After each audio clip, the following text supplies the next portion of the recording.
Mainit na balita.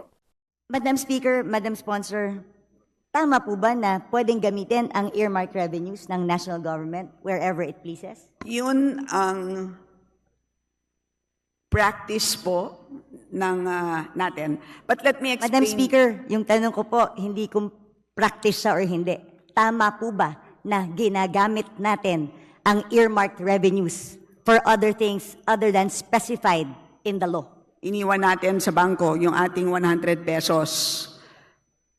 Habang hindi natin kailangan yung 100 pesos na yan, ini-invest ng bangko yung 100 pesos na yan. Madam But- Speaker, saan po nakasulat na gano'n ang ibig sabihin ng earmark revenues? Na pwede siyang gamitin pag hindi ginagamit pa. Bawat earmark revenue may batas. At walang blanket authority doon na sinasabing pwede mo munang gamitin habang hindi ginagamit ng agency. Stella Kimbo, binasag ni Congresswoman Herrera sa plenaryo. Isinumiting batas nila Kimbo. Korupsyon nga ba ang tunay na pakay?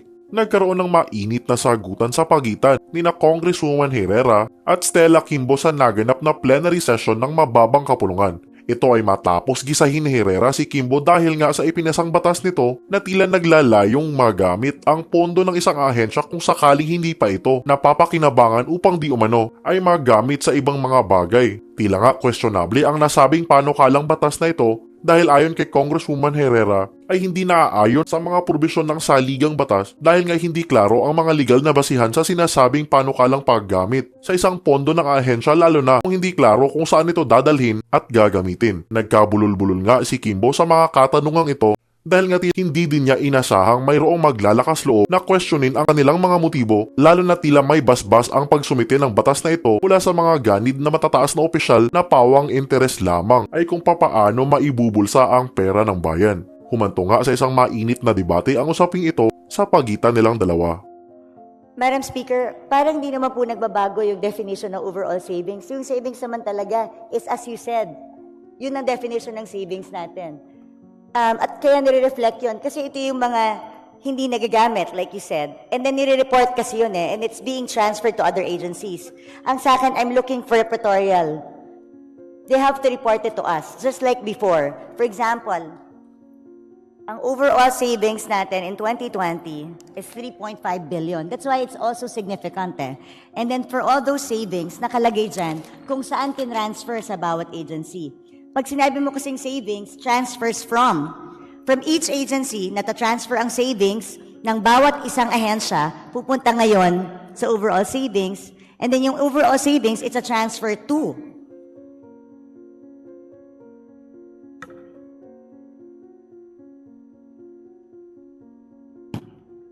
Madam Speaker, it can be provided, but they don't have the figures now. Madam Speaker, yun po yung point ko. Bakit nawawala yung report ng overall savings? Dapat nakikita po natin yon dito sa Kongreso kasi savings po yan na hindi na po alam ng Kongreso kung saan napupunta. And it's part of our obligation to know where these savings are. Saan nanggaling? Kasi that's where we see how efficient ang ating mga departments. So baka pwede pong isubmit sa atin today para makita po natin.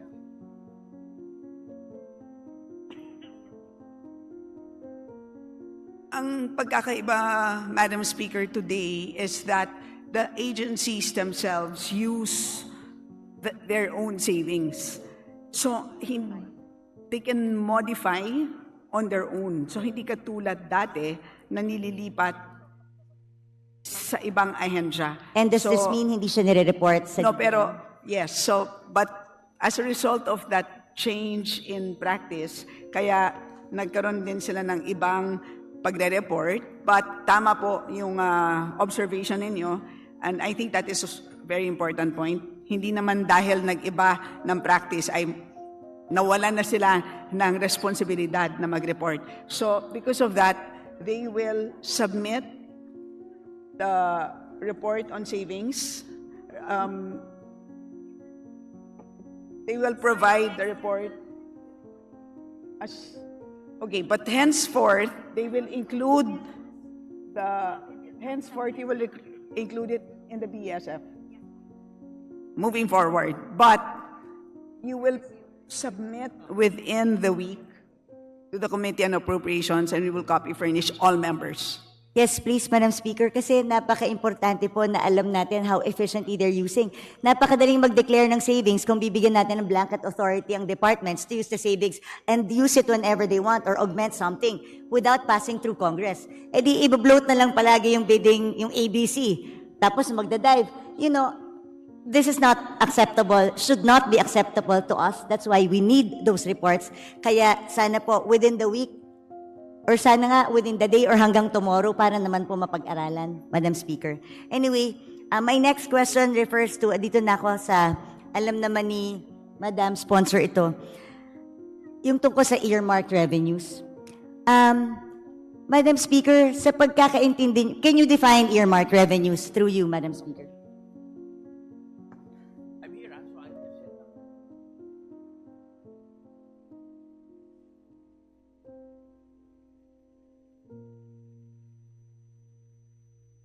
Earmarked revenues, Madam Speaker, are identified revenues required by law to be used for designated activities, benefits, or purposes which can be either classified as use of income or special account in the general fund or SAGF. Nung pong nag-interpolate tayo, sinabi po sa akin that the cash isn't available because the cash is being used. Madam Speaker, Madam Sponsor, tama po ba na pwedeng gamitin ang earmarked revenues ng national government wherever it pleases? Yun ang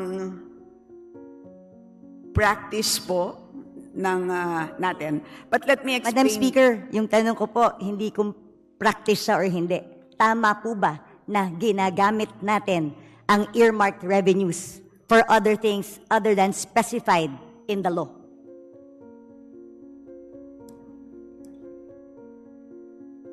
Madam Speaker, if I may be allowed, Yes. parang po siyang, if I may use a comparison, parang pong kung tayo po ay nagde-deposito sa isang bangko, nagdeposito tayo ng 100 piso, iniwan natin sa bangko yung ating 100 pesos. Habang hindi natin kailangan yung 100 pesos na yan, ini-invest ng bangko yung 100 pesos na yan. But at any point in time that we demand 100 pesos plus the interest, dapat ibibigay sa atin ng bangko yung pera natin. At any point in time that we want it, it must be available. So ganun po ang konsepto ng earmarked revenues. Congress earmarks a certain portion, kinokolekta ng ahensya ang revenue, dinedeposito sa treasurer, habang hindi ginagamit ang cash, gagamitin muna ang cash sa pagpapatakbo ng buong government kasi po ang pangongolekta ng buwis hindi naman po January 1. Meron na tayong buwis. Paano natin babayaran ang sweldo ng ating mga page, ang sweldo ng mga government employees? Wala po tayong ibabayad sa inyo na sweldo kung hindi natin gagamitin ang cash na yan. Pero at any point in time that an agency demands those earmarked revenues, the Treasury must be able to make those funds available. Ganyan po ang ibig sabihin ng earmarked revenues. Madam Speaker, saan po nakasulat na ganun ang ibig sabihin ng earmarked revenues? Na pwede siyang gamitin pag hindi ginagamit pa. Kasi malinaw naman po, earmarked accounts and funds are not, the legal basis of an earmarked revenue could be a law, a presidential decree, or international agreement. Bawat earmarked revenue may batas. At walang blanket authority doon na sinasabing pwede mo munang gamitin habang hindi ginagamit ng agency. Gusto ko lang po makahanap ng legal basis. Mula umpisa, asan po ang legal basis na sinasabing pwedeng gamitin ang pondo na in-earmark natin for another thing kasi yung cash naman hindi pa ginagamit ng ahensya. So hiramin ko muna. Paano kung hindi ko na maibalik? Paano kung hindi na tayo makautang? Hindi po ba pag regular ka na tao, ginamit mo ang pera na hindi para doon? Qualified theft na to. O kaya, pwedeng technical malversation of funds if you use it for another thing. Ang tawag po dun sa libro ay Book of Accounts. So, may Book of Accounts at nandun naman po maliwanag ang balanse. So, at any point in time na kung na-question... Madam Speaker, ulitin ko, ano pong batas ang nagsasabi na pwedeng gamitin pangsamantala ang earmark revenue?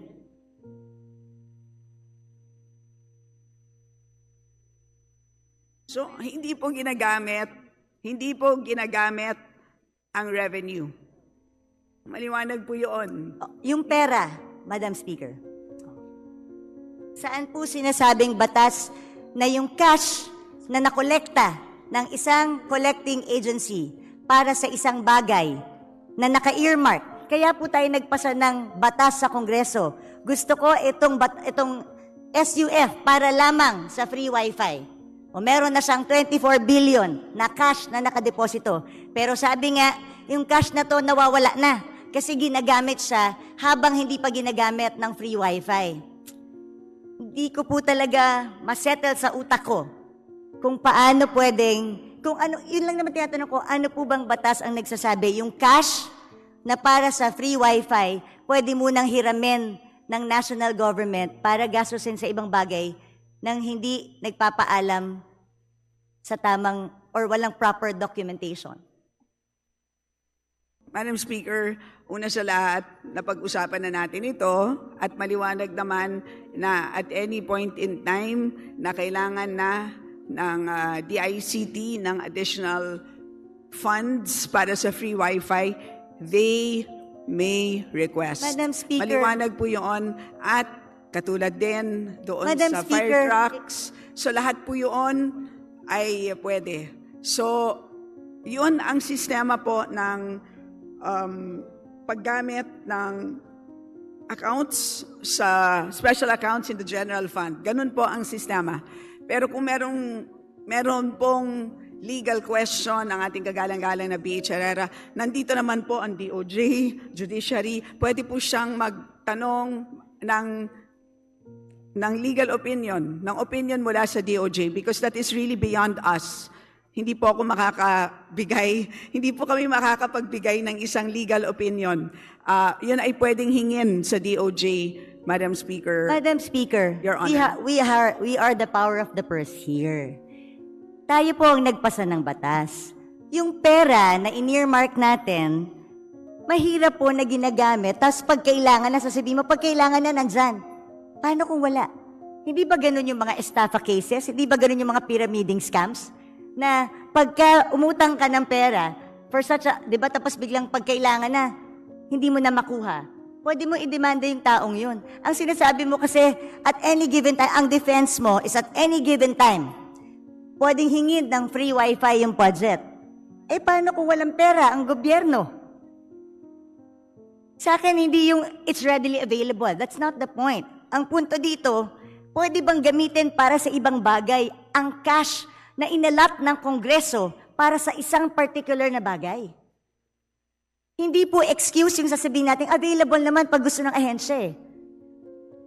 Anong difference ito dun sa DAP?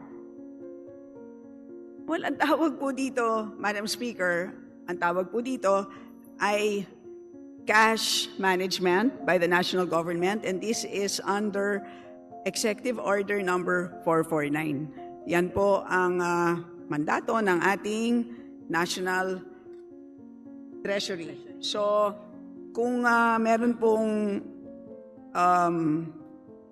legal question na gustong pang talakayin ang ating kagalang-galang na BH Herrera, ay pwede naman niyang itanong sa Supreme Court kung gusto niyang talakayin pa ito. But as far as we are concerned, at any point in time na hihingin ng ahensya, ang earmarked revenues na yan, dahil maliwanag po, mas maliwanag pa sa alas 8 ng umaga, ang balanse nila, ay demandable po yan. Madam Speaker, hingin nga po maliwanag sa tirik ng araw yung balanse. Alam mo yun. Hindi maliwanag kung magkano ang balanse ng mga earmarked revenues dahil natatraffic sa Bureau of Treasury. You and I both know that natatraffic ang kanilang balanse sa Bureau of Treasury because nagagamit ang pera tapos naghihintay ngayon ng balancing or reconciliation. Madam Speaker, this is not a legal question. It is also a management of cash question. Dahil at the end of the day, nangungutang nga tayo dahil kulang yung pera natin eh. So paano kung biglang may magandang programa ang isang departamento? Can we assure them that there's cash? So bigla tayong we earmark this certain, ini-earmark natin ito sa bawat use niya. Kasi gusto nating i-make sure that the money is there at lagi siyang pwedeng gamitin. Tandaan natin, if yung humihiram ng pera ang may control kung anong ibibigay niya, then magdadamot ako ngayon sa pagbibigay kasi ginagamit ko eh. So they have the control eh. If you have the control, di ba? Kunwari ikaw ang may control ng pera, kung ano ang pwede mong gamitin at hindi. Tapos may humihinging ahensya sa'yo. Kung ginagamit mo yung pera, hindi ka magiging generous sa ahensya ibigay kahit mayroon silang tamang programa. Kasi you're making use of the cash available. Maganda lahat yan, Madam Speaker. But again, ang end balance halimbawa as of June 30, 728.785 billion pesos. So malaking amount of funds. Isipin na lang po natin kung lahat po ito ay binagsak natin ngayon, lahat sa mga ahensya, sa totoo lang po, mabibilaukan silang lahat. Hindi nila kayang ma-absorb lahat ito. So may ganun din na problema. So that is actually part of the mandate of our National Treasury, part of the mandate of the DBM. Kailangan nilang i-manage yan. So they cannot just flood all of these agencies with cash. So yun po, that's how we understand the cash management mandate of these agencies, Madam Speaker. Madam Speaker, cash management does not mean gagastusin mo yung pera pag hindi ginagamit. There's a difference, Madam Speaker. I never said na i-flood natin ng agencies. I'm just simply saying you cannot use the money that's particularly earmarked for a certain project na sinaad natin sa batas. Pero again, I did not say na i-flood natin sila. But I'm saying, tama po ba na ginagamit natin yung pera na sinet aside ng isang batas na hindi pwedeng gamitin? Malinaw po ang batas. Bawat section, andito po yan, makapal po yan eh. Ilan ang earmarked revenues natin? Nakaspecify doon, nandun lang siya pwedeng gamitin. so Very again, specific. Alam ko po yung sinasabi niyong one fund concept. Do you know the history of one fund concept when it started, Madam Speaker, Madam Sponsor? what is the question? Yung one fund concept, because yan po yung sanina sinasabi nyo na ito yung cash management, may one fund concept na yun ang sinasabi ng DOF na dun ginagamit. Kaya balikan natin yung history ng one fund concept. Ano ba ang pinanggalingan ng one fund concept, Madam Speaker, Madam Sponsor? Please enlighten the body, Madam Speaker. Galing po yun sa Presidential Decree, Presidential Decree pa yon during the time of President Marcos. Na lahat ng dormant accounts, yung mga off-budget accounts, yung mga lying around funds, yun ang pinagsama-sama. Wala po dong nakasulat any mention of earmarked revenues. At since 1977 pa po yung Presidential Decree na yun. Hindi pa po na-amend or napalitan ng panibago. Ang sa akin naman, gusto ko lang ilagay sa tama. Pwede naman nating lagyan sa special provision kung talagang gustong gamitin itong pondo na to. Pero ang tanong ko, hindi ba dapat natin malaman sa Kongreso kung saan, kailan hiniram yung 700 billion? Kunwari may 700 billion, anong portion ng 700 billion ang hiniram? Hiniram para sa anong bagay? Tama ba na walang report sa atin na hiniram yung perang to? Tama ba na hindi nag-report sa agency? Kunwari, ako si DICT. Ang alam ko, meron akong 24 billion. Tama ba na hindi magpapaalam sa kanila? Pwede bang hiramin namin ang cash na ito para magamit namin sa ibang bagay? So, Madam Speaker, again, babalik po ako dun sa aking analogy earlier. Ang bangko niyo po ba, tuwing ini-invest yung 100 piso na dineposito ninyo, ay tinatawagan ba kayo para Ay, Madam Speaker, kung ako po ay hindi nag-authorize pwede ko pong sabihin sa bangko, huwag niyong galawin itong certain portion na to. Because tandaan nyo, hindi mo pwedeng i-relate sa bangko to. Batas ito.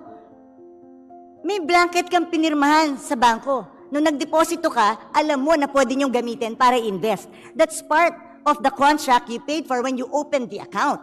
Pero ito, batas ito na pinasa natin na earmark ang certain fund for a certain thing. Wala tayong authority na binigay doon sa ating batas o habang may cash, habang hindi ginagamit, pwede nyo gamitin, national government, kung saan nyo gusto. Pag kinapos tayo, gamitin nyo na. O basta siguraduhin nyo, pagkakailangan ko na, ibalik nyo sa akin. But again, Madam Speaker, what is important is the balance. Paglilinaw lang po kung ano ang balanse ng bawat fund ay intact na intact po yan. Napakahuhusay po ng ating mga empleyado sa ating treasury. Complete po yan. So lahat po ng mga dinadagdag po dyan, lahat ng binabawas, intact po ang balances. Issue lang po because we have a ceiling at every point in time. Today, ang hinaharap natin na ceiling is 6.352 trillion pesos. Can you imagine, kung pinasok po natin itong 728 billion, mauubos yung 6.3 ng 728 billion ng in-earmark ng Kongreso. So paano po yung mga programa na gustong ipatupad ng ating national government? Yun ang mangyayari dito. How will our national government function kung lahat po ng ating earmarked revenues ay pinasok natin lahat doon sa ating total budget ceiling? So yun po ang napakahirap na trabaho ng ating DBM or DBCC. So yun ang naging ang ganda nga ng konsepto, di ba, ng cash management. So, that's what it is. So, in other words, when you deposit money sa bangko, yung the exact 100 pesos, serial number 0001, hindi naman yun yung the exact bill na isasoli sa'yo once you make a withdrawal. Di ba? Ang usapan lang natin ay nagde-deposit ako ng 100, at any point in time, you are entitled to 100 pesos, any serial amount, any serial number, plus interest. Diba? Yun naman po ang binabantayan natin. Madam It's the Speaker. same concept that we are using for cash management under the National Treasury, Madam Speaker. Madam And to Speaker, remind so you, with the same, Herrera, that you have 3 minutes more. Madam Speaker, with the same concept, paano yung mga nagsarang bangko? Dahil ginamit nila yung pera eh. Nag-overuse sila ng pera ang diniposito ko eh. So, nung nag-withdraw ko, hindi na mabalik sa akin. Dahil nagsarado yung bangko eh. Like I said, Madam Speaker, again, I believe in the one fund concept, pero mag-amenda tayo ng batas. Isaayos natin. Ano ba sinasabi ko dito ever since all budget hearings? Sayang ang mga pondo sa earmark revenues, sayang ang mga pondo sa off-budget, sayang ang mga dormant accounts. Ilagay natin sa one fund concept, I agree. Pero let's pass a law. Let's amend the PD. Let's amend the presidential decree or magpasa tayo ng batas dito sa Kongreso if we really want to allow that. Yun lang po yung aking palaging sinasabi kasi right now, and mag-report sila sa atin sa Kongreso kung saan nila ginamit at kailan na hiniram yung pera. Madam Speaker, hindi na natin alam saan napunta yung pera na ginamit na yon. Oo, nandyan. Pero nung hiniram nila, para kang nagsabi sa any empleyado, ito petty cash natin sa opisina. So, ibig sabihin, kung meron akong petty cash dito sa opisina, kung merong mga ilangan sandali, ay hiramin ko lang sandali, ibabalik ko naman eh. Pag nabuko mo yung empleyado mo, is it acceptable? Kung kunwari, nagbigay ka ng pera specific sa iyong staff, para dyan lang yan. Tapos hiniram ng staff mo, hiramin ko lang naman eh, ibabalik ko rin ha. Is that okay? Does it make it okay? Madam Speaker, it is not the same situation. That is, I stand by my position that accounting-wise po, hindi naman ginagastos ang earmark revenue as long as hindi programmed. intact po ang balances ng ating earmarked revenues. Cash-wise, ay fungible naman po siya. So, yun po ang sistema ng cash management. Kung may problema po ang ating kagalang-galang na BH Herrera, again, of course, she's free to file a resolution, file an inquiry, file or solicit an opinion from the DOJ. So, Madam Speaker, paano nga pag hindi na ibalik? Paano kung walang pera yung gobyerno? What happens now? Because ginamit natin for other things, pinambayad natin ng utang. Is that your last question, the Honorable Herrera? Well, I would like to put this on record dahil meron One pa more naman pong minute. second round. While the earmark revenues may be pooled to the general fund under the one concept, the fact that these are not readily available cash resources but an obligation suggests a shift from the one fund concept to misappropriation. The remittance of the earmark revenues recorded in special accounts has merely become a means to circumvent the purpose of earmarking, allowing physical possession and access to these earmark revenues, which under the Republic Act is, like you said, 700. So, Madam Chair, Madam Speaker, Madam Sponsor, sa akin ilagay po natin sa tama. At mag-report po tayo. Marami po tayo. Pwede po natin lagyan ng special provision na i-report sa atin kailan nila hiniram ang pera. Because hindi ko po talaga matanggap na pwedeng gamitin po yung pera na in-earmark natin for a specific thing, kahit ba hinihiram lang ito sandali. Like I said, hindi ba to parang DAP that was declared unconstitutional by the Supreme Court?